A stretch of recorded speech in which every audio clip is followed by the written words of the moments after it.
பிரியமானவர்களே, உங்கள் யாவருக்கும் ஆண்டவராகிய இயேசு கிறிஸ்து நாமத்தினால் அன்பு மாத்திரை தெரிவித்துக் கொள்கிறேன். கர்த்தர் தாமே உங்கள் ஒவ்வொருத்தரையும் அவருடைய நினைவின் பிரகாரம் வழிநடத்துவாராக.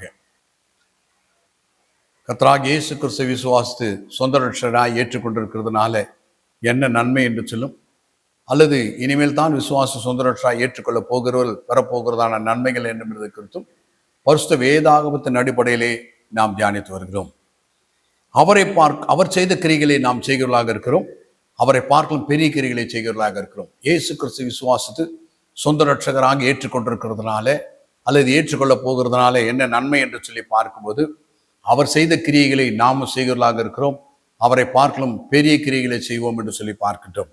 யோவான் 14ஆம் அதிகாரம் 12வது வசனத்தில் கர்த்தராகிய இயேசு கிறிஸ்து சொல்கின்றார், என்னை விசுவாசிக்கிறவன் நான் செய்கிற கிரியைகளை தானும் செய்வான், இவைகளை பார்க்கலாம் பெரிய கிரியைகளை செய்வான் என்று சொல்கின்றார். அப்போ இயேசு செய்த கிரியைகளும் அவரை பார்க்கலாம் பெரிய கிரியைகளை செய்கிறதுக்கு நாம் செய்ய வேண்டியது ரொம்ப பெரிய காரியம் கிடையாது. இயேசு கிறிஸ்துவை விசுவாசிக்க வேண்டும். இயேசு கிறிஸ்துவை விசுவாசித்திருக்கிறதுனால நமக்கு கிடைத்திருக்கிற நன்மையான காரியம் என்ன என்றால், அவர் செய்த கிரியைகளை நாமும் செய்வோம், அவரை பார்க்கலாம் பெரிய கிரியைகளை செய்வோம். ஒருவேளை இனிமேல் தான் நீங்கள் கர்த்தராகிய இயேசு கிறிஸ்துவை விசுவாச சொந்த ரட்சகராய் ஏற்றுக்கொண்டு சொன்னால், உங்களுடைய வாழ்க்கையில் நீங்கள் பெறப்போகிறதான நன்மை என்னன்னு சொன்னால், நீங்கள் இயேசு செய்த கிரியைகளை செய்வீர்கள், அவரை பார்க்கலாம் பெரிய கிரியைகளை செய்கிறவர்களாக இருப்பீர்கள் என்று சொல்லி பார்க்கிறோம். ஆகினால் தான் இயேசு சொன்னதான வார்த்தையின் பிரகாரமாக என்னை விசுவாசிக்க நான் செய்கிற கிரியைகளை செய்வான், இவைகளை பார்க்கலாம் பெரிய கிரியைகளை செய்வான் என்று சொல்கின்றார். அதற்கு நாம் கர்த்தருக்கு நன்றி செலுத்துவர்களாக இருக்க வேண்டும். கர்த்தாவை விசுவாசிக்கிறதான நான் நீர் செய்கிற கிரியைகளை செய்வேன், பார்க்கலாம் பெரிய கிரியைகளை செய்வேன் என்று சொல்லியிருக்கிறீங்க. அதற்காக ஸ்தோத்திரிக்கிறேன், துதிக்கிறேன், உம்மை ஆராதிக்கன்னு சொல்லி தேவனை மையப்படுத்துவர்களாக இருக்கட்டும். அடுத்தாக கர்த்தராகிய இயேசு கிறிஸ்து விசுவாசி சொந்த ரட்சகராய் ஏற்றுக்கொண்டிருக்கிறதுனால் நீங்க பெற்றிருக்கிற நன்மை என்ன என்று சொல்லி பார்க்கும்போது, தேவனுடைய மகிமையை காண்கிறவர்களாக இருக்கிறீர்கள். யோவான் 11ஆம் அதிகாரம் 40ஆம் வசனத்தில் கர்த்தராகிய இயேசு கிறிஸ்து சொல்றார், நீ விசுவாசித்தால் தேவனுடைய மகிமையை காண்பாய் என்று சொல்கின்றார். அப்போ இயேசு கிறிஸ்து விசுவாசிக்கும் பொழுது தேவனுடைய மகிமையை காணக்கூடியவர்களாக நாம் மாற்றப்படுகிறோம். யாரெல்லாம் கர்த்தராகிய இயேசு கிறிஸ்து விசுவாசி சொந்த ரட்சகராய் ஏற்றுக்கொண்டிருக்கிறீர்களோ நீங்கள் எல்லாம் தேவனுடைய மகிமையை காண்கிறவர்களாக இருக்கிறீர்கள். அல்லது இனிமேல் தான் கர்த்தராகிய இயேசு கிறிஸ்து விசுவாசிக்க போகிறோம் சொன்னால், நீங்க கர்த்தராகிய இயேசு கிறிஸ்து விசுவாசிக்கிற அந்த நாளிலிருந்து தேவனுடைய மகிமை காணக்கூடியவர்களாக மாற்றப்படுகிறீர்கள்.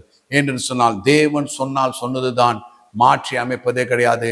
அவருடைய வாயிலிருந்து புறப்படுகிறதான வார்த்தைகள் எல்லாம் அவர் விரும்பினதான காரியங்களை செய்து முடித்து திரும்புகிற ஆற்றல் படைத்ததா இருக்கிறதுனால இயேசு சொன்ன வார்த்தையின் பிரகாரமாக நீ என்னை விசுவாசித்தால் தேவனுடைய மகிமையை காண்பாய் என்று சொல்லியிருக்கிறதுனால இயேசு கிறிஸ்து விசுவாசிக்கிறதான நீங்கள் ஒவ்வொருத்தரும் தேவனுடைய மகிமையை காண்பவர்களாக இருக்கிறீர்கள். ஒருவேளை இனிமேல் தான் நீங்கள் கர்த்தராகிய இயேசு கிறிஸ்து விசுவாசிக்க போகிறேன்னு சொன்னால், இயேசுவை விசுவாசிக்கிறது நிமித்தமாக தேவனுடைய மகிமையை காணக்கூடியவர்களாக மாற்றப்படுகிறேன் என்று சொல்லி பார்க்கிறோம். அடுத்தாக கர்த்தராகிய இயேசு கிறிஸ்து விசுவாசி சொந்த ரட்சகராய் ஏற்றுக்கொள்கிறதுனால என்ன நன்மை, அல்லது நான் என்ன நன்மை பெற்றிருக்கேன்னு சொல்லி விசுவாசிக்கிறது நீங்க கேட்பீங்கன்னு சொன்னால், யோவான் 6ஆம் அதிகாரம் 28-29 வசனங்களை கர்த்தராகிய இயேசு கிறிஸ்து கேட்கின்றார். இயேசு கிறிஸ்து கேட்கின்ற தேவனுக்கு ஏற்ற கிரியை செய்கிறதுக்கு நாங்கள் என்ன செய்ய வேண்டும் சொல்லி இயேசு கிறிஸ்துவினிடத்துல வந்து வேதபாரம் பரிசெயர் வந்து கேட்கிறாரு. நாங்கள் தேவனுக்கு ஏற்ற கிரியை செய்கிறதுக்கு நாங்கள் என்ன செய்ய வேண்டும்? அவர் பெரிய லிஸ்ட் கொடுப்பாருன்னு சொல்லி நினைச்சாங்க. உபவாசம் இருக்கணும், கண்ணீரோடு ஜெபம் பண்ணணும், எப்படி பண்ணணும் அப்படி பண்ணணும்னு சொல்லி பெரிய லிஸ்ட் கொடுப்பாருன்னு சொல்லிட்டு பார்த்தாங்க. ஆனா கர்த்தராகிய இயேசு கிறிஸ்து ஒரே ஒரு வார்த்தையில சொல்லி முடிச்சிட்டார். என்னன்னு சொல்லி பார்க்கும்போது, அவர் அனுப்பினவரை நீங்கள் விசுவாசிப்பதே தேவனுக்கு ஏற்ற கிரியையா இருக்கிறது. தேவனுக்கு ஏற்ற கிரியை என்ன என்றால், இயேசு கிறிஸ்து விசுவாசிப்பது தான் தேவனுக்கு ஏற்றதான கிரியை.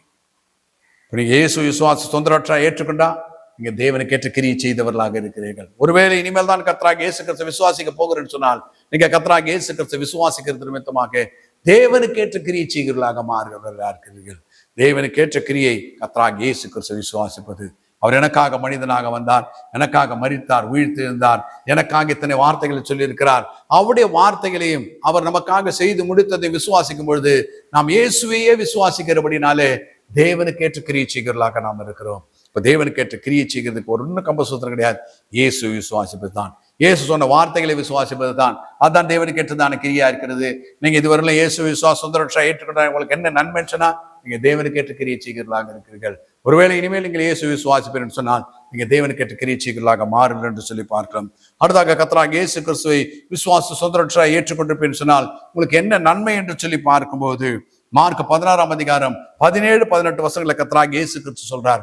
விசுவாசிக்கலாம் நடக்கிறதான அடையாளங்கள் அவனே, என் நாமத்தினால பிசாசுகளை துரத்துவார்கள், நவமான பாஷைகளை பேசுவார்கள், சர்ப்பங்களை எடுப்பார்கள், சாவுக்கு ஏதுவான யாதொன்றை குறித்தால் அவர்களை சேதப்படுத்தாது, வியாதிசுமை கைகளை வைப்பார்கள், அப்பொழுது அவர்கள் சொஸ்தமாவார்கள் என்று சொல்லி பார்க்கிறோம். அப்ப விசுவாசிக்கிறவர்களுக்கு அடையாளம் என்ன என்று சொல்லி கர்த்தராகிய இயேசு சொல்றார். இயேசு கிறிஸ்து விசுவாசத்தை நீங்க சொந்த ரட்சகராய் ஏற்றுக்கொண்டு பேசினால் உங்களுடைய வாழ்க்கை நீங்க பெற்றிருக்கிறதான நன்மை என்ன என்று சொல்லி பார்க்கும்போது இயேசு நாமத்தினால பிசாசுகளை துரத்துவர்களாக இருக்கிறீங்க, நவமான பாஷைகளை பேசக்கூடியவர்களாக இருக்கிறீங்க, சர்ப்பங்களை எடுக்கக்கூடியவர்களாக இருக்கிறீங்க, சாவுக்கு ஏதுவான யாதொன்று கொடுத்தாது உங்களை சேதப்படுத்தாது, வியாதிசுமை கைகளை வைக்கும் போது அவர்கள் சுகமடைகிறார்கள் சொல்லி பார்க்கிறோம். ஆகினாலே இயேசு விசுவாச சொந்த ரட்சகராக ஏற்றுக்கொள்ளாதவர்கள் இனிதான இயேசு ஏற்றுக்கொள்ள போகிறேன், எனக்கு என்ன நன்மைன்னு சொன்னீங்கன்னா முதல் அதிகாரமே இயேசு நாமத்துல பிசாசை துரத்துற அதிகாரத்தை கர்த்தர் கொடுக்கிறார். நீங்க இயேசு கிறிஸ்து நாமத்துல போ பிசாசை என்று பிசாசை துரத்தும் போது யாரை நீங்க துரத்துறீங்கன்னா உலகத்தின் அதிபதியை துரத்துகிறீர்கள். இந்த உலகத்தின் அதிபதியை துரத்துறதுக்கு இவ்வளவு பெரிய ஆற்றல் எங்கிருந்து உங்களுக்கு வந்ததுன்னு சொன்னா இயேசு விசுவாசத்தின் நிமித்தமாய் வந்ததா இருக்கிறது. நீங்க செய்ய வேண்டியதெல்லாம் என்ன? இயேசு விசுவாசிக்கணும். விசுவாசத்தை தான் அந்த நாளிலே உங்களுக்கு கொடுக்கப்படுகிற அதிகாரம் என்ன என்றால் என் நாமத்தினால பிசாசலை துரத்துவீர்கள். அப்ப இயேசு கிறிஸ்து நாமத்துல பிசாசலை துரத்த வேண்டும் என்பதற்காகத்தான் தேவனுக்கு ஒரு பெயர் கொடுக்கப்பட்டதே அல்லாமல் தேவனுக்கு ஏதோ ஒரு பெயர் வேண்டும் என்பதற்காக கொடுக்கப்படவில்லை. அந்த நாமத்தை உலக மக்கள் எல்லாரும் பயன்படுத்த வேண்டும் என்று சொல்லி தேவன் விரும்புகிறார். நீங்களும் கர்த்தராகிய இயேசு கிறிஸ்து விசுவாசிங்க, அந்த நாமத்தை பயன்படுத்துங்க. ஒருவேளை நீங்க கர்த்தராகிய இயேசு கிறிஸ்து விசுவாசம் கொண்டிருப்பேன்னு சொன்னா நீங்க சும்மா இருக்காதீங்க, அந்த நாமத்தை பயன்படுத்துங்க. ஏனென்றால் தீமை அனைத்தும் பிசாசனிடத்தில் வருகிறது, நன்மை அனைத்தும் தேவனிடத்தில் வருகிறது. பிசாசனிடத்தில் வருகிறதுக்கு நீங்க ஜெபம் பண்ணி இருக்காதீங்க. பிசாசனிடத்தில் வருகிறதெல்லாம் இயேசு கிறிஸ்து நாமத்துல போயிட்டு சொல்லி கட்டளை கொடுக்கக்கூடியவர்களாக மாறுங்க. நீங்கள் இயேசு கிறிஸ்து நாமத்துல பிசாசை துரத்தி அந்த பிசாசெல்லாம் இயேசு கிறிஸ்துக்கு பாதபடி ஆக்கி போட வேண்டும் என்பதுதான் தேவன் உங்களை குறித்து நோக்க வைத்திருக்கிறார். அந்த நோக்கத்தை நிறைவேற்றுவதற்காகத்தான் விசுவாசிகளுக்கு இத்தனை அடையாளங்களை கொடுக்கிறார். விசுவாசிகள் நடக்கிறதான அடையாளம் என்ன? என் நாமத்தினால பிசாசுகளை துரத்துவார்கள், நவமான பாஷைகளை பேசுவார்கள், சர்ப்பங்களை எடுப்பார்கள், சாவுக்கு ஏதுவான யாதொன்று கொடுத்தாலும் அதை சேதப்படுத்தாது, வியாதிசுமை கைகளை வைப்பார், அப்போது சோகமாவாங்க. நீங்க ஜெபம் பண்ண கூட வேண்டியதில்லை. நீங்க இயேசு கிறிஸ்து விசுவாசு வியாதிசுமை கைகளை வச்சா வியாதிசு சுகம் பெறுகிறார். சுகம் பெற போறவர் என்ன வரணும்? இவர் இயேசு விசுவாசிக்கிறாரு, இவர் என் மேல கை வச்சா நான் சுகமாயிடுவேன்னு சொல்லிட்டு தேவனுடைய வசனத்தை விசுவாசித்து வரும்போது செயல்படுகிறவர். இயேசு சொன்னாரு வியாதிசம் கைகளை வச்சா சுகமாவாங்க சொல்லி, நான் வியாதிசம் கைகளை வைக்கிறேன், தேவனுடைய வசனத்தை விசுவாசித்து வியாதிச சுகமடைவான்னு சொல்லி கை வைத்தா வியாதிச சுகமடைவர்களா இருக்கிறார். பிரியமானவர்களே, நீங்கள் இயேசு விசுவாச சொந்த ரட்சகரை ஏற்றுக்கொண்டா இத்தனை நன்மையான காரியங்களை நீங்க பெற்றவர்களா இருக்கிறீங்க. ஒருவேளை நீங்க விசுவாசி இனிமேல் தான் வரப்போறீங்கன்னா இத்தனை நன்மைகளை பெறக்கூடியவர்களாக இருக்கிறீர்கள். நாம் ஜெபித்து முடிப்போம். எங்களை அதிகமா நேசிக்கிறதான பரிசுத்தமுள்ள பிதாவை கர்த்தராகிய இயேசு கிறிஸ்து நாமத்தை சுமத்துகிறோம். கர்த்தராகிய இயேசு கிறிஸ்து விசுவாசித்து அவர் மூலமாய் நாங்கள் இயேசுவின் நாமத்துல பிசாசுகளை துரத்தவும், கர்த்தாவை சர்ப்பங்களுக்கு கைகள் எடுக்கவும், கர்த்தாவை சாவுக்கு ஏதுவான யாதொன்று கொடுத்தாது எங்களை சேதப்படுத்தாதிருக்கும், வியாதிசுமை கைகளை வைத்து அவர் சுகம் பெற வேண்டும் என்று சொல்லி சித்தமா இருக்கிறபடினாலே எல்லாரும் இயேசு விசுவாச சொந்த ஏற்றுக்கொண்டு அந்த அடையாளங்களை இந்த உலகத்தை நிறைவேற்றுவதற்கு ஒவ்வொருத்தருக்கும் கிருபை தரும்படியாய் கர்த்தராகிய இயேசு கிறிஸ்து நாமத்தில் ஜெபிக்கிறோம். பரிசுத்தமுள்ள பிதாவே, ஆமென்.